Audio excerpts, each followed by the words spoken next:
Welcome, friends, once again to our channel. Today, as always, we're interviewing someone who has a very exciting career. Hang in there.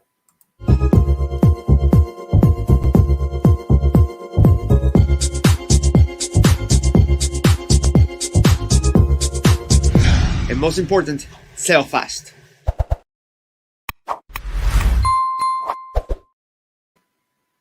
Welcome back. As mentioned, today we are having the pleasure of interviewing someone who has had the pleasure, the excitement in his career to start in the Optimist. Then he jumped straight into a laser due to his size, and then he has been sailing and coaching ever since. Today, we have the pleasure of speaking with Angelo Tabernero. Hola, Angelo. How are you? Good afternoon. Good, thank you. Good. Thank you for joining us and giving us some of your time to hear about your story. It's a pleasure. All right. So let's go straight into it. Where are you from? Where did you grow up? How did you get started sailing? Tell us about this. So I am from the north of Spain, Basque Country. So it's a small area of Spain where it's quite windy and quite cold. And I started sailing Optimis when I was 6 years old. Yeah, I was 6 years old. And the reason why I started sailing Optimis is because my father was in that during that years he was sailing also with windsurf. So at the same club that he was sailing windsurf, he saw some sailing lessons for small kids.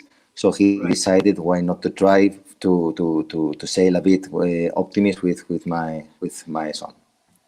Good. Did you practice any sports before?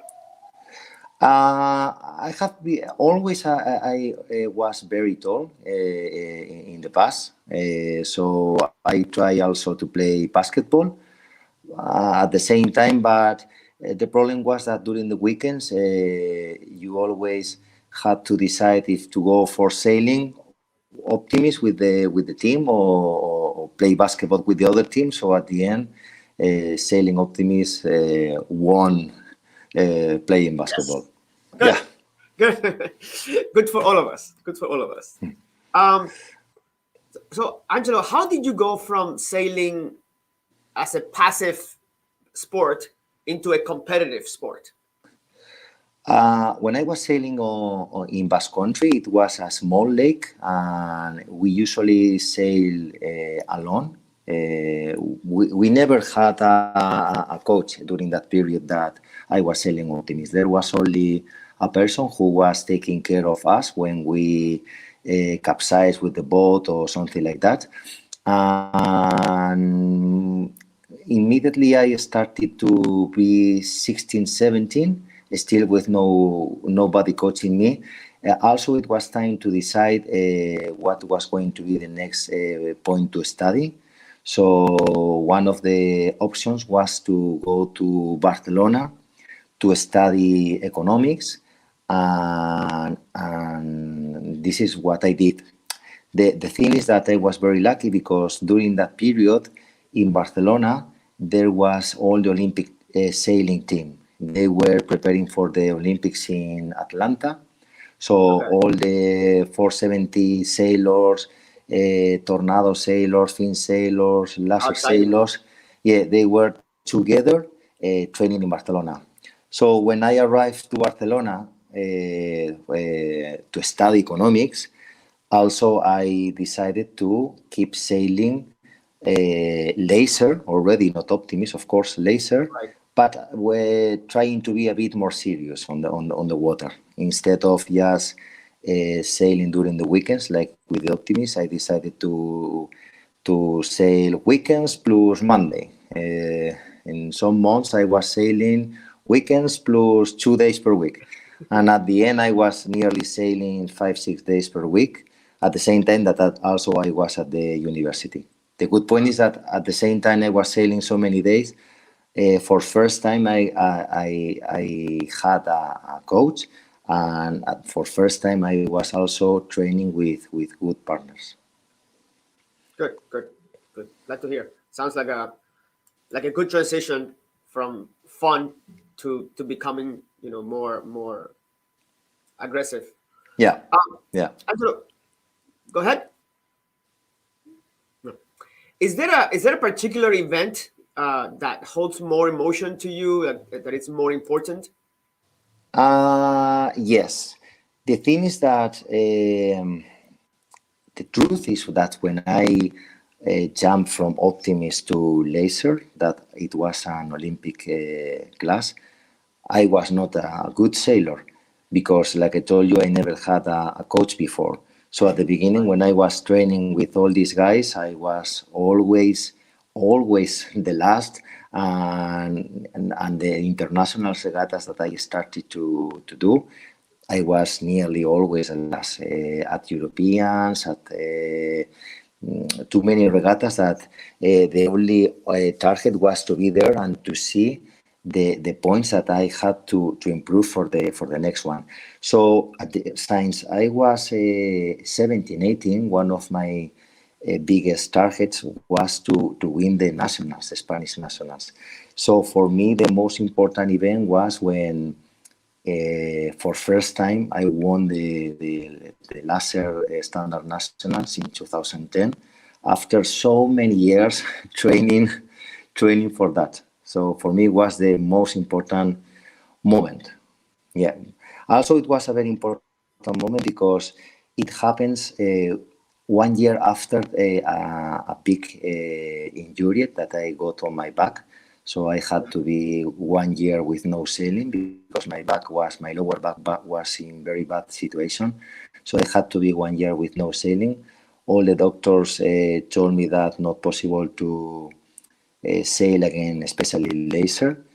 But after Really? 1 year, yeah, after 1 year working hard at the gym, my back got much better. And the thing is that 1 year after my injury, Injury. yes, is when I won the nationals and with very strong wins. So it was a great moment for me. That's an incredible story. Also, so many stories where the doctor tells you you can never do this again, and then the person comes back and then do that same thing, right? Yeah, That's so funny true. in a lot of movies and a lot of personal stories that happens. Yeah, true. Too many doctors told me that one of the options was to be operated, but it's quite risky to be operated from the back because you can probably you can get even worse. So I Right. try natural ways to improve the back, but I had to be nearly 1 year with no working, not driving, spending too much time on the gym, on the swimming pool, 3 hours in the morning, 3 hours in the afternoon, with a lot of massage, a lot of things that at the end I got a great lower back. Yeah. And the championship, And the right? championship, yes, true. And also it was good because the thing is that when you can train, it's very difficult to say, okay, I am going to stop training because I have to think about in the way that I am doing the things. Maybe some moments it's a good idea to stop and to see, okay, maybe I'm spending too much time in the gym and maybe I should spend more time, I don't know, doing more technique or trying to work with somebody who explain me tactics or trying to be more relaxed in the water. So this is very difficult to do when you can train.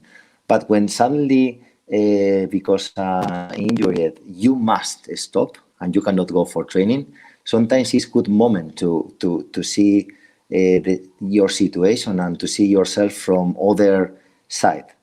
And it's good time also to see, okay, I think if I go for sailing and again, I have to do the things maybe different to get better results. I'm glad you shared all these details, because I hear two things. I hear that you you took this opportunity of no sailing to think about how to become a better sailor, right? Think about, well, what else can I do now? Maybe learn more about, you know, theory or something else, right? And two, not giving up, right?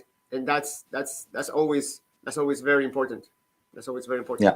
Yeah, Thank you yeah. for sharing all of these details.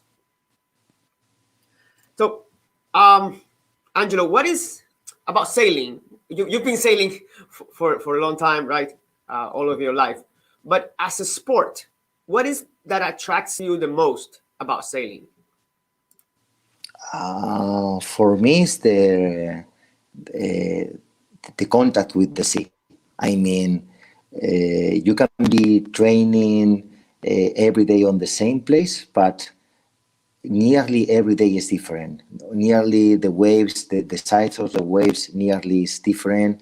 The intensity of the wind nearly every day is a bit different. The clouds, the sky, always is different. So looks like every day you are training with a new situation, and try to give your best every day on a new situation is I think is something, yeah, amazing for me.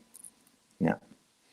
I think it's amazing to be on the water, right? With the wind, with with there is a certain freedom, right? Yes, There is exactly. there's, Yes, and it, there's no music, there's no yeah, noise, there's just the waves and the wind. yeah. That's So and the thing is that at the same time you enjoy on the water is how much respect you have to the sea, no? Because yeah, it's so big, so amazing. And at the same time, you are alone there trying to give your best. That with so much respect, it's amazing how you can enjoy so much doing this sport.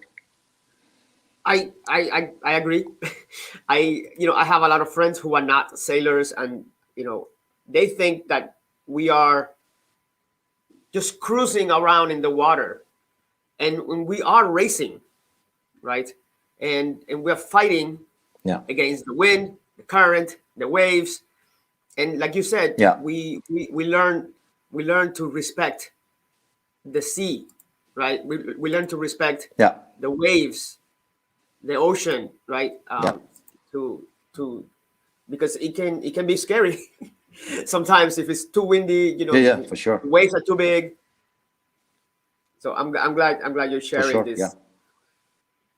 Okay, yeah, so I understand that you're also coaching now. yeah. So if I yes, go ahead.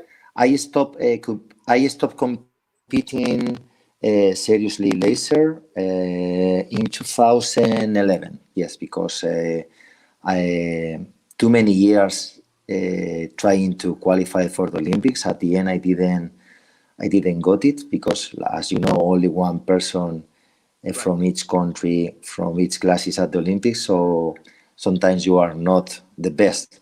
So sometimes to be first at the nationals is not enough to go to the Olympics.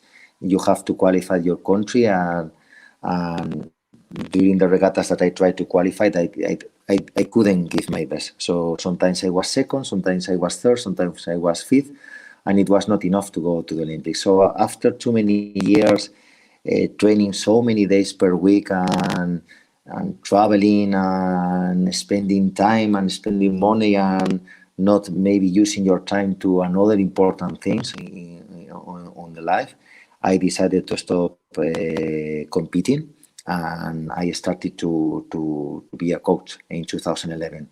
And since 2011, I have been coaching laser sailors and Opti sailors. Oh, both laser and optics. Yeah, mostly lasers. Sometimes Optimus, but mostly lasers. Yeah. Great, great. Um, so Angelo, if you meet a kid on the street and he or she asks you about sailing, what would you say to a 12-year-old child?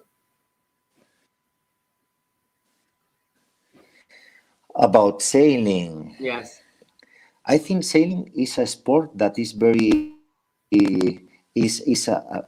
very easy sport to for lose your time on the water. I mean, too many people they go into the water for to try to be better with the tech or with the tactic. It's very easy to lose your time on the water. So the first thing. Oh, I think we lost Angelo. Let's hang in here because this is a live recording. So let's hang in here. He should be back shortly. And I got some images here you can see of Angelo's coaching laser.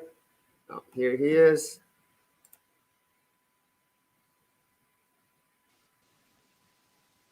Welcome back. I'm here. Welcome back. So yes, I was telling you that I think it's an sport that is very easy to lose your time on the water. So one of the most important things for me, to try to explain a new sailor, is to be very organized on the water, to know perfectly what you are going to train. If you are going to train tacks, if you are going to train jibes, to be very organized with this point on the water, because if not, you can spend 3 hours on the water for nothing, and it's not an sport so easy to get time to train. Some people, it's true that they are lucky and in 30 or 1 hour they can be at the apartment, and in 1 hour they can be training on the water. But some other Sure. people, they have to lose a lot of time between they are on the apartment and to be on the water. Maybe some people have to drive 100 kilometers or 200 kilometers just for sailing. So Right. if you do this and immediately you are on the water, you lose your time, it's very difficult to improve. So that's the first thing. And the second thing that I think is very important for me, like on all the sports, is the result. Not to think about the result. Try to every day try to give your best. Try to not to think what is the people going to say about you if you don't get the results that they are thinking that you can do, and just always concentrate on the water, just to give your best, try to be concentrate and never thinking about the results.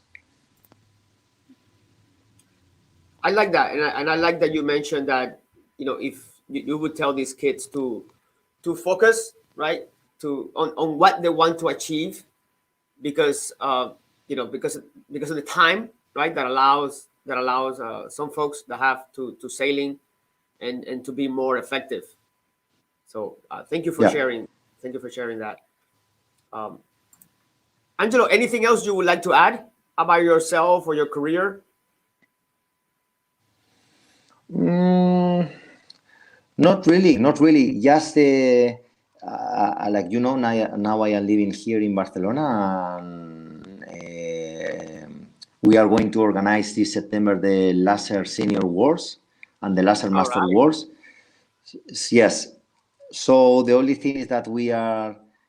Let's see if we can do with this coronavirus Right. problem. We think that I think it's going to be possible, but it's true that too many regattas that the idea was to do now in April and May and June, they are starting to cancel again. So we don't know if it will be possible to do, because it's something that they have to organize some months ago. But let's see if we are lucky and we can do this laser senior and master wars now in September. Sounds very exciting. And I'm sure you know a lot of people who will be participating, people that you've been sailing with all your life. So that should be Yeah, also very exciting. Angelo, yeah, who yeah. should we interview next?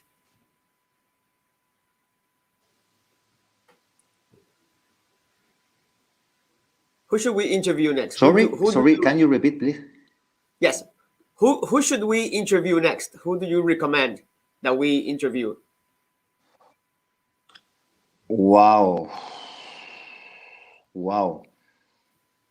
There is some good coaches here in Barcelona that they are not laser coaches, but they are 49er coaches and film coaches that they are preparing for the Olympics now, and they are training Really? already in Barcelona. They are training nearly every day, and some of them they were Olympic medalists in the past. There is one who is he's coaching a film sailor, and he won a gold medal in Barcelona Wow.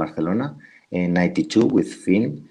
And yeah, it could be a very good option to Yes. interview for sure. Well, I hope you can make the introduction so that we can, speak to this guy and, maybe make some time if he's not too busy, right, with the training for the Olympics and have him here in our channel. Yeah. All right. Well, thank you for your time, Angelo. I know I guess we lost Angelo again.